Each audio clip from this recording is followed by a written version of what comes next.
Hello, everyone. Welcome to the morning show.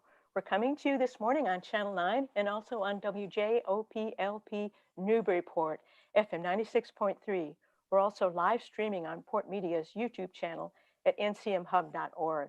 I'm your host, Mary Jacobsen, and I'm delighted to welcome today's guest. Kara McLaughlin is here.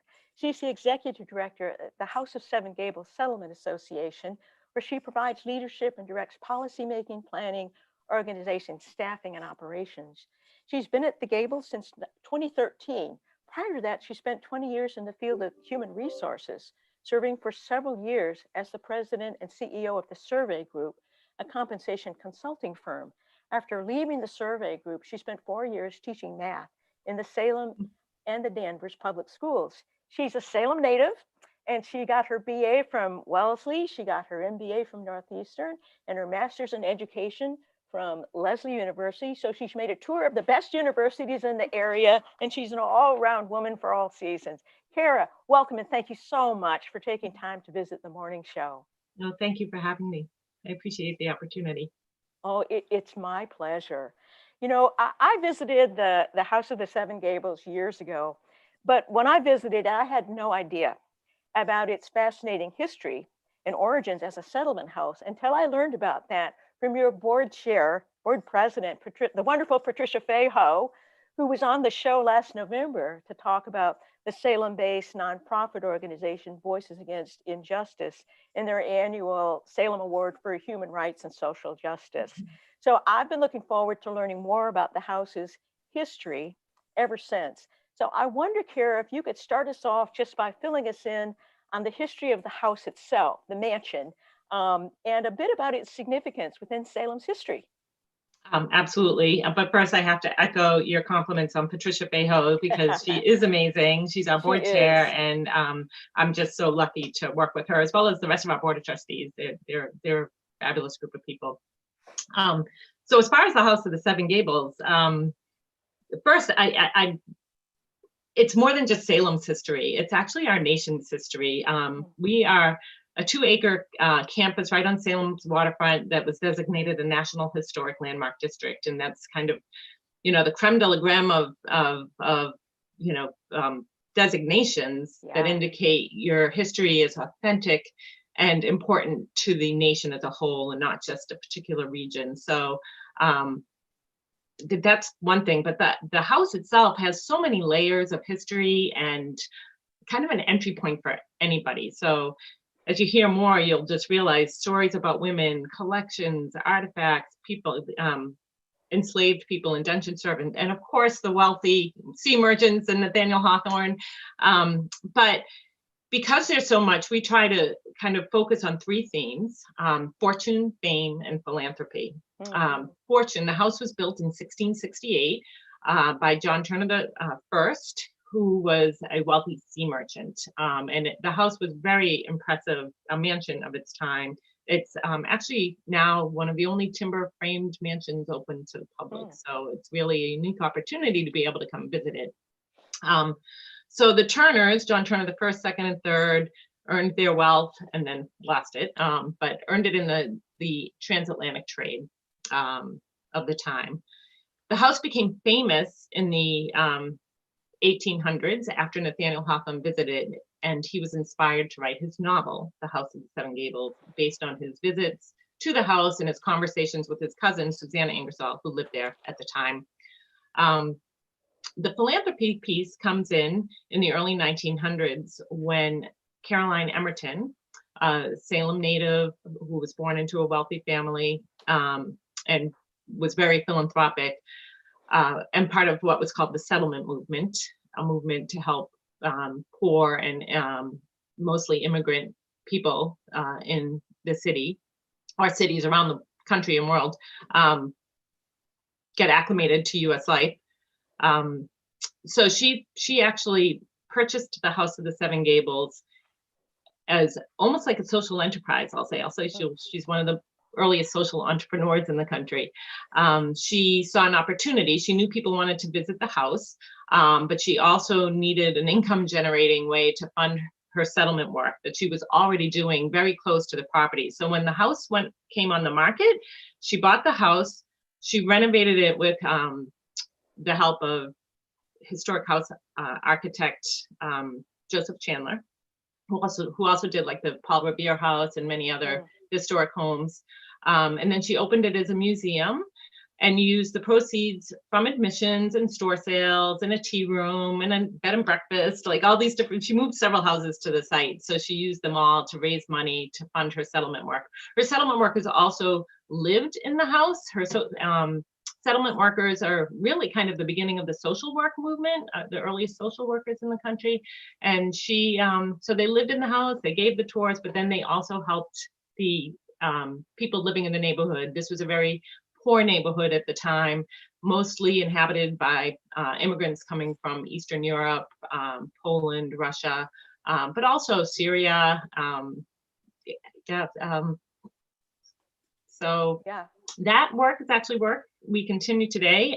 So at the time, we do it a little differently. At the time, the work they were doing were like industrial art skills. So teaching woodworking and sewing and needlepoint, but also teaching English. There was a well baby clinic. There was a nursing program. So that was what they were doing with the neighborhood here. It was also a very social center. So they would have dances and they had a band and all these great things. The work's evolved over time. So today, in addition to being a tourist site, and more than that, I'll say, we have a lot of programming for residents of the North Shore to come to throughout the year. We also, pre-COVID times, provided adult ESL and citizenship classes, a summer school program for English language learners in elementary school, and a series of community conversations on the topic of immigration and immigration reform and some other social justice issues. Well, it's such an interesting history, and it's not one that when you think of just the House of Seven Gables, Hawthorne comes to mind, and that whole layered history is very fascinating and very rich, and it evokes so much of American history, as you were saying before, the mansion itself does. But if we could back up a little, I'm kind of interested in Caroline Emmerton. Sounds like a visionary. She sounds like a very distinct person. She combined, I'd be interested in hearing anything more you can tell us about how she got launched into this interesting combination of, she was interested in preservation, clearly. She had something of the social activist in her, but she came from a very wealthy family. And so can you tell us a little bit more about how did she come to be who she was? Yeah, so she was born into a very wealthy family. Both of her grandparents on her paternal and maternal side were part of the sea trade as well. But she was born in the mid 1800s, and at a time when Salem was changing from like a seaport to a manufacturing center. So it was a time, I'm going to say similar in some ways today, where there was a great disparity of wealth, lots of poverty, lots of really wealthy people. But her family was very philanthropic already. So if you look into Salem's history, you'll see their families touch in a lot of different places, including, they donated their home to become the Salem Public Library. They donated money to start Salem Hospital. She had some good role models, and money to spare. But also time. She was involved in many Salem charities. So she was one of the first women on the board of Plummer Home for Boys, the Plummer Farm School, which is now Plummer Youth Promise. So I will say that these organizations she was involved with too, many of them are still here today, like Plummer Youth Promise. And the Salem Boys and Girls Club, she was a founding member of that, Salem Fraternity at the time. She was a founding member of what is now Historic New England. And there were a few other charities that she was involved with. But she became involved in the settlement movement, and definitely inspired by like Jane Addams Hull House, and actually helped initiate the settlement programs here in Salem at the time. She was holding some of her programs and classes out of a building that was located here, what is on what is now our campus, but it was called the Seamen's Bethel. It was basically a church for sailors, and she was using that space for the settlement work that she was doing. She, you know, she's an amazing woman, so much foresight, and you know, just the vision that she had, even planning for this organization. If we got into the details, you'd be like, wow, she really thought of everything. So, yes, she just sounds like a very energetic and very effectual and compassionate person as well. Yeah. And then she clearly was putting her wealth and her family's tradition of philanthropy to good use. I'm intrigued by the you know, what you describe as kind of a gilded age for Salem and for the country, in which, you know, manufacturing was coming into vogue and taking over the economy, really. And that meant the arrival of waves of immigrants from around the world. And you've mentioned some of the countries they were coming from at the time that she started this. But I was wondering if you could fill us in a little bit, Kara, on what made settlement houses necessary. What were conditions like for immigrants who were arriving in Salem? Some people, you know, I'm a social worker by training, so we all learned about, you know, Jane Addams is credited basically with starting the field of social work with the famous Hull House. But I wonder if you could fill us in on what kind of problems and needs the immigrants were having at the time that Caroline Emmerton was sensitive to and was motivated to try and aid and resolve. Well, I mean, I think they were living in extreme poverty, you know, very much like a lot of immigrants today. You know, of course, not all, but many newly arrived immigrants are living in extreme poverty. They were living in tenement houses, very crowded conditions.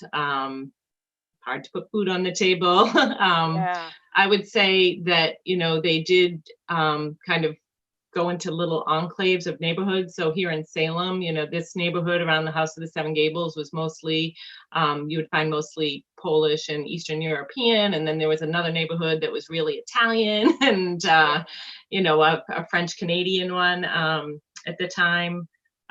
So that's changed a bit now. We kind of still do have an immigrant neighborhood, but this neighborhood's changed completely. It's not all Polish and Russian and but no, I think, you know, they couldn't speak English. So the neighborhood at the time had all sorts of, you know, Polish markets and people were speaking Polish to each other. But so Emmerton was trying to have programs to again, teach them English, give them skills that they could use to get jobs or to provide for the family, but also providing a sense of community. And one of the theories of the settlement movement was that social workers would be more effective if they actually moved in and lived in the neighborhood where the people that they were serving lived. So that's actually where the term settlement comes from. I kind of also use the term as saying we're helping immigrants settle here. But the term really was about the social workers settling in the neighborhoods where the people that they were living, serving lived.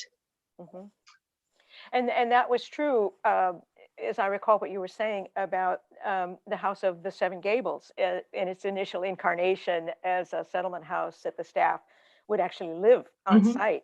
And that is where also they would be teaching classes and providing other kinds of services. So, and anyway, that's really interesting, Kara. I'm curious to find out, because one of the distinctive visions that Caroline Emmerton had was, okay, I've got the Turner-Ingersoll mansion now. I'm going to preserve it.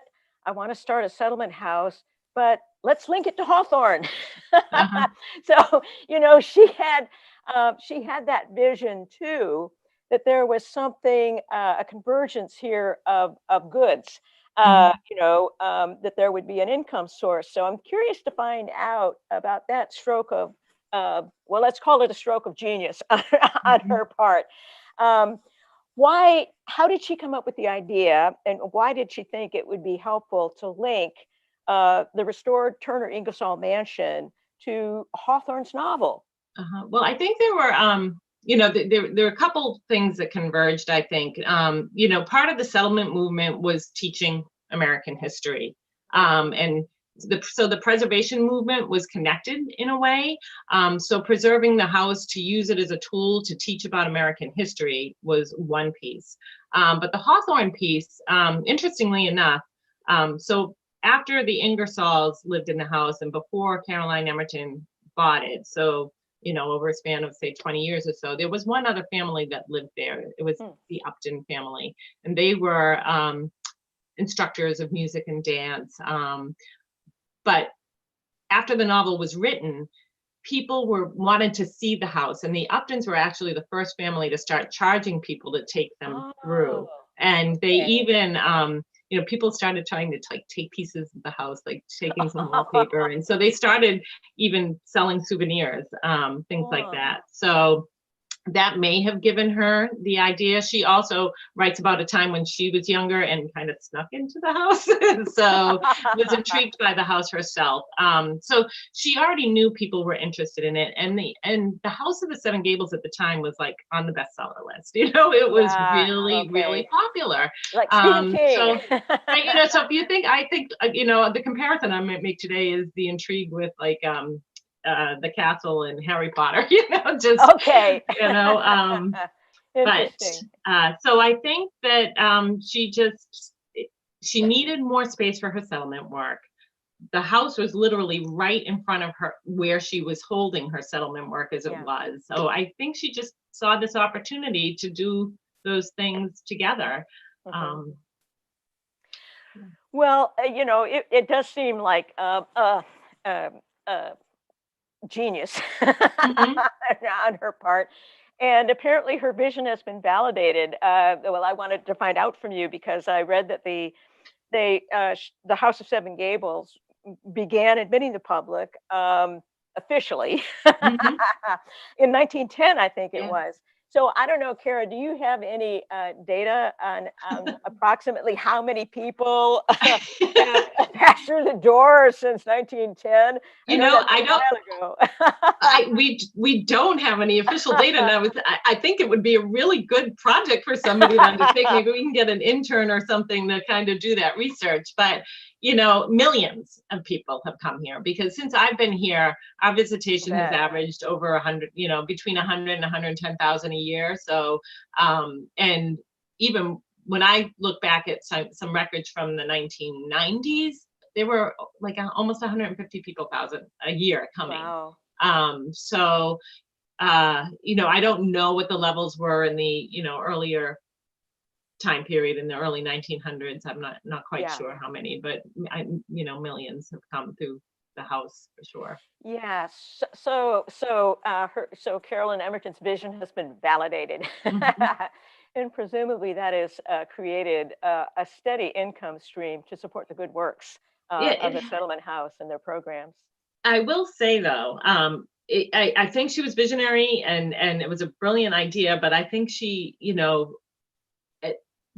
it's the admissions and the store sales, the earned income has never been enough to take care of all of the houses that we have here and do that work. So we do rely on philanthropy as well. And this year, especially, I mean, we've lost with COVID-19, we had to shut down. Our earned income is 10% of what it normally would be. So we've lost a lot of money this year. Yeah, that's quite a hit, and it's it's a house, it's a residence, so it's not like you can let smaller numbers of people in to take a tour. Right. No, it doesn't afford itself to just not enough indoor space to allow that. So I'm sure it's been a tough year. Yeah. Well, Carol, this being the United States, of course, the story of immigrants continues and always will, hopefully. So you mentioned that that's your full name, the House of Seven. the House of the Seven Gables Settlement Association. I'd be curious about finding out a bit more. You spoke about it a bit previously, but where are the immigrants coming from today? And are they in need of some of the same services that Caroline Emmerton was working to provide them? And if not, what's different about what kind of needs they have and how the services are delivered today? So I think I mentioned today, today the neighborhood immediately surrounding the Gables is not really highly populated with immigrants. But Salem does have a very large immigrant population. I would say the majority are coming from the Dominican Republic, but also Puerto Rico and Brazil, Africa, the Middle East. So there's a variety, but I'm going to say probably 90% of our students are coming from the Dominican Republic. Yeah. That's interesting. Do you know what is the draw? Because there are already some here and more are drawn, or was there another reason why that? Well, I mean, I think that family often is, but the summer school program that we have it's called Caribbean Connections, and it tries to engage the youth in the connection that's been ongoing through Salem and the Caribbean for centuries. One of the students said, oh, the goods aren't necessarily going back and forth anymore, from Salem, bringing cod and lumber down to the Caribbean where they're getting sugar and molasses and all that, but the people are still going back and forth. So there's been a long-standing connection between Salem and the Caribbean, and including the Dominican Republic. Yeah, interesting. Yeah, so there's some consistency there. Mm-hmm. Yeah. Well, I've been curious to ask you about something else, because I'm guessing, Kara, that most historical literary shrines are perhaps haven't proved to be nearly as popular as the House of the Seven Gables has been, especially for 19th century authors.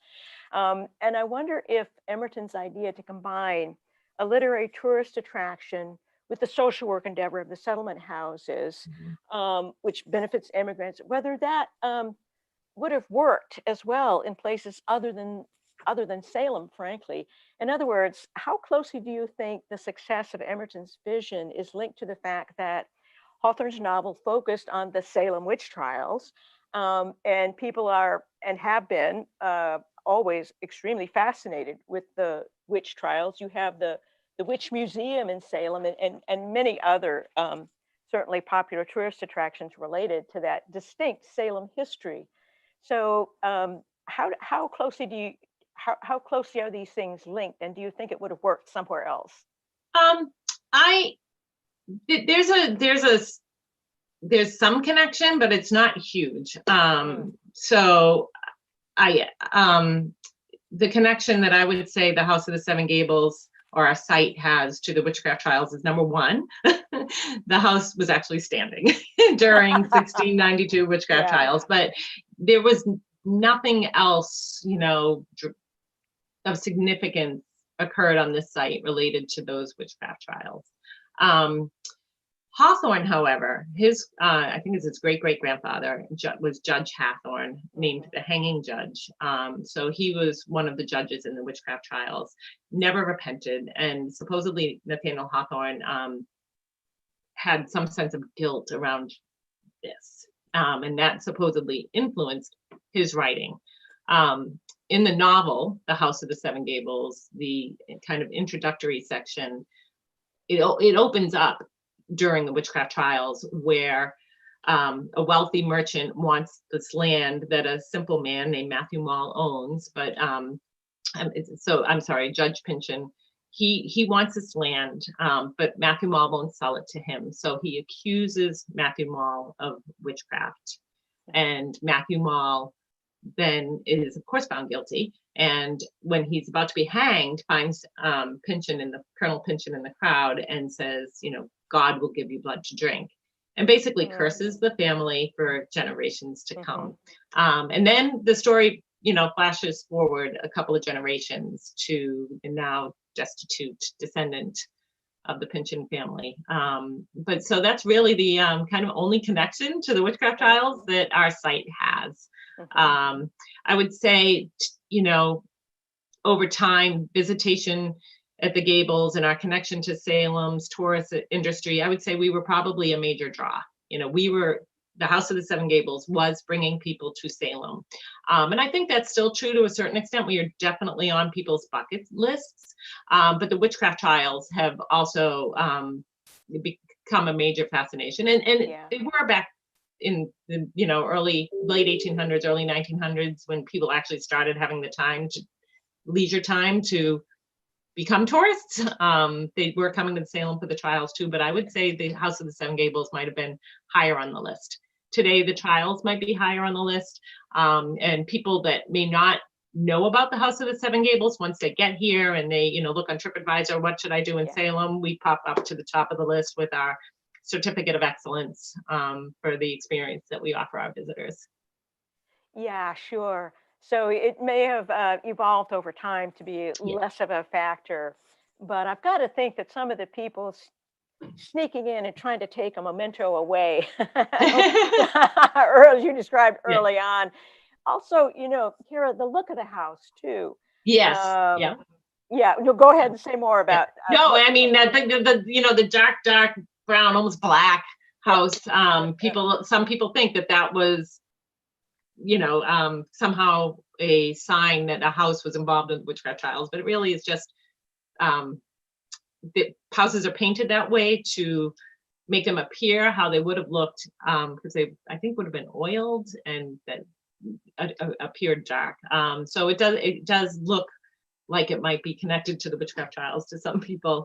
But I will say that yes, the interest in the witchcraft trials was what did exist in the late 1800s and the early 1900s when we opened as well. And when I mentioned that the Uptons created souvenirs, one of the Upton daughters was very artistically inclined, and she created little cups drawn with the Salem, little witch on them. So it definitely has been a fascination for a long time. A visionary capitalist. Yes, yes, for sure. Merchandising. Yeah. Yeah. Well, Kara, there was another thing we talked about a little bit, and I'm interested in it, and asked if you'd be willing to comment a little bit about how your exhibits have changed over time. But before we began today, I was mentioning that I'm originally from Virginia, and I lived in Charlottesville in the 70s for a few years. And so we would go out to Monticello, Jefferson's home.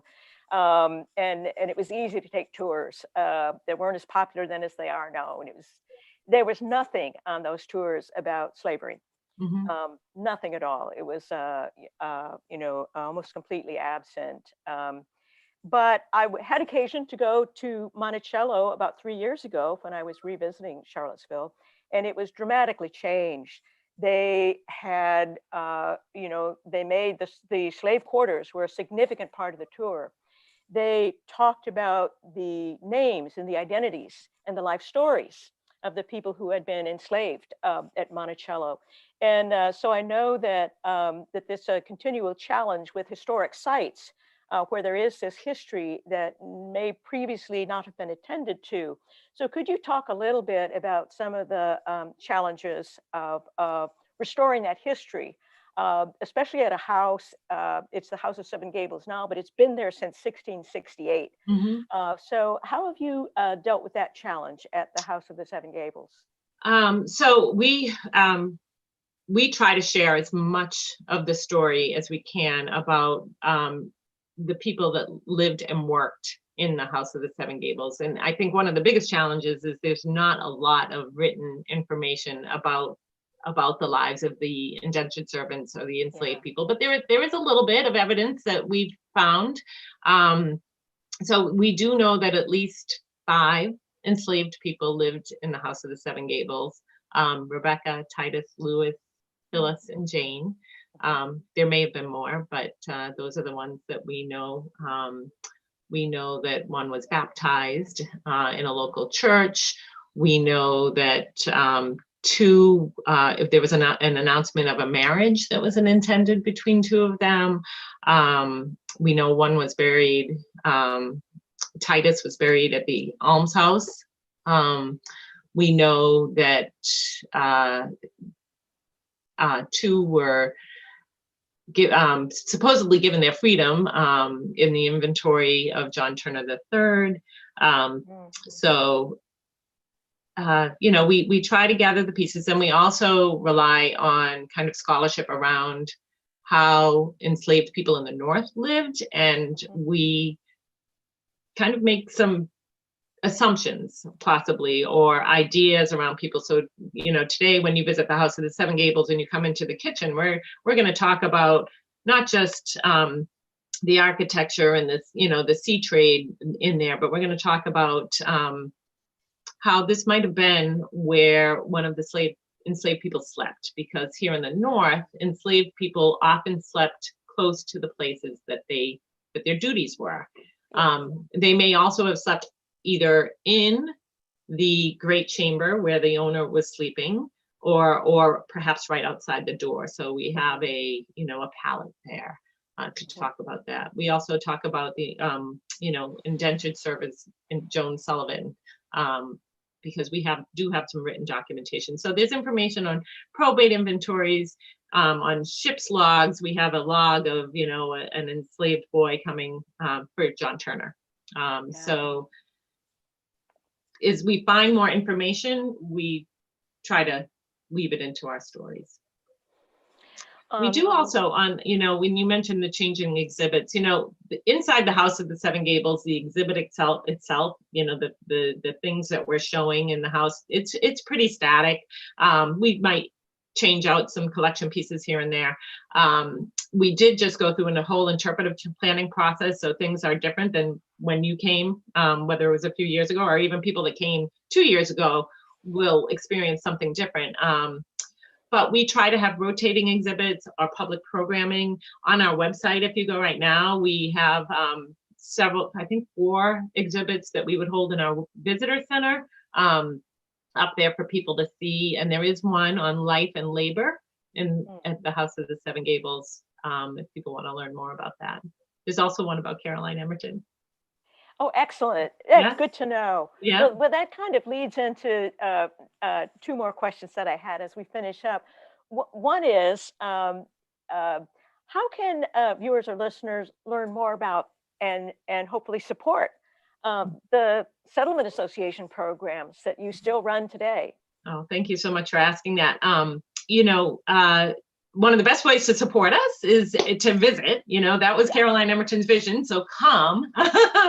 We're hoping, right now we're closed to the public. We are hoping to reopen in early April for there can be an outdoor only experience where we share a lot of the outdoor, a lot of the history, but just outside, so people are comfortable. But we'll also be open for very small, semi-private tours of no more than 4 people. Normally, during non-COVID times, you might be on a tour with 18 other people. So it's a much smaller group. So visiting is one way.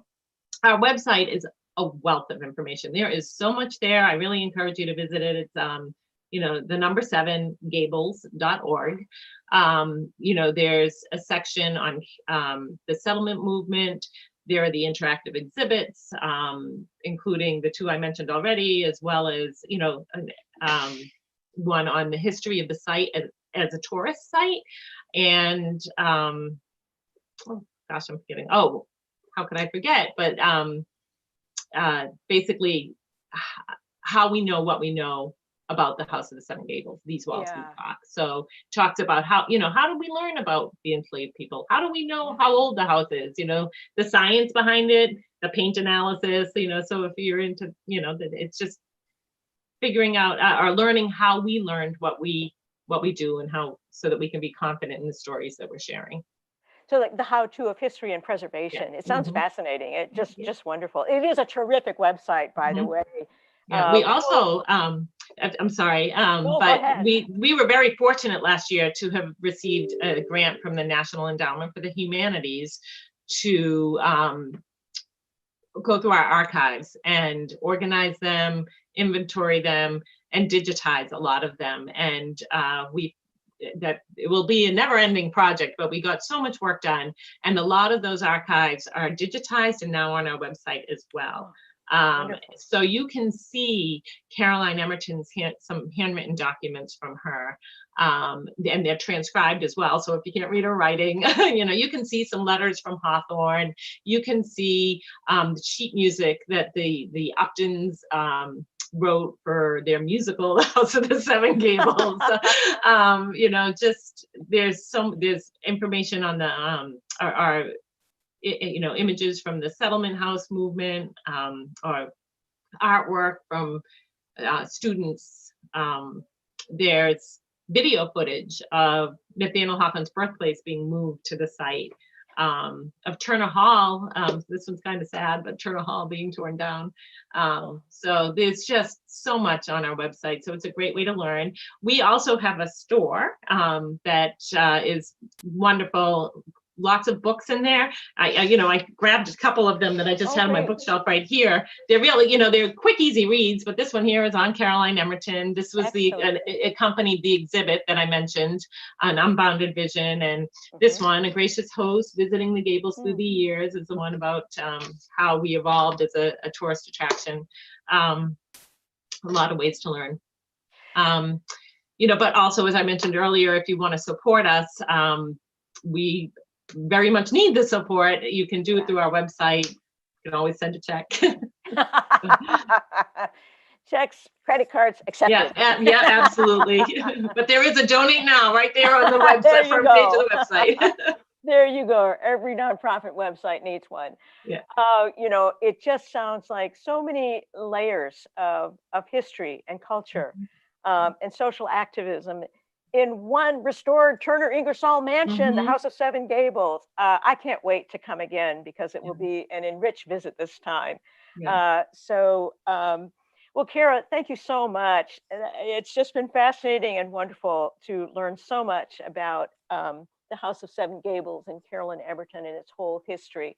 I really appreciate your taking the time to visit the morning show and to share your wealth of knowledge about this. Thank you so much. It was my pleasure. And again, I very much appreciate the opportunity to share more about our organization. I'm very proud to work here.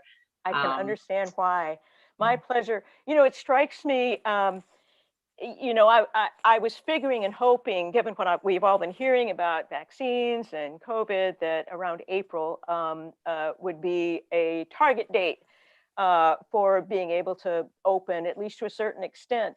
And I was just struck me as you were talking about what things were like in the past, that after the pandemic, we'll all be looking forward to being on crowded tours. We'll be looking forward to having crowded tours back. But people on the tour, we'll all be going, oh my God, it's a crunch. Yay! We can breathe the same air. I look forward to the days when people are that comfortable. So, Kara, we'll look forward to crowded tours. Great. Well, I look forward to having you. All right, very good. Thank you so much. That's it for today, everybody. Thanks for listening and watching. I hope you'll join us next Thursday at 9 on Channel 9 for the morning show. My guest next Thursday will be Professor Paul Slovic. His research came to my attention in an article I read recently in the Washington Post that was titled, Why Americans Are Numb to the Staggering Coronavirus Death Toll. And this is something I've found puzzling, and perhaps you have too, from the very beginning of the pandemic, that it seemed that the higher the death toll rose on those dashboards we all see all the time on the evening news, the more the number of deaths crept higher and higher, the more people seem to just not react with any sense of urgency. And this phenomenon is what Professor Slovic has studied. He calls it psychic or statistical numbing. And he'll help us all understand how and why our compassion tends to actually go down as the number of people who are being negatively impacted or suffering a crisis or a disaster increases. He talks about it not as it's not a moral failing. It's not that we're bad people, but it is a psychological characteristic that we need to be aware of and correct for. And that's the good news. As we'll learn from Professor Slovic, we can understand psychic numbing, and hopefully learn to correct for it. So if you missed any part of today's show, it will be available for viewing on Port Media's YouTube channel playlist for the morning show. Just go to ncmhub.org and click on the playlist for the morning show. Each show will also air on WJOP FM 96.3 on Friday at 8 a.m. and the following Tuesday at 4 p.m. and Wednesday at 3 p.m. And it'll also be available as a podcast on the SoundCloud. Just click on the cloud icon at ncmhub.org and then scroll down. That's it for today, everybody. See you next week at 9 on 9 with the morning show. Kara, bye-bye. Thanks again for Thank you. visiting. Wonderful to Bye. have you. Bye, everybody.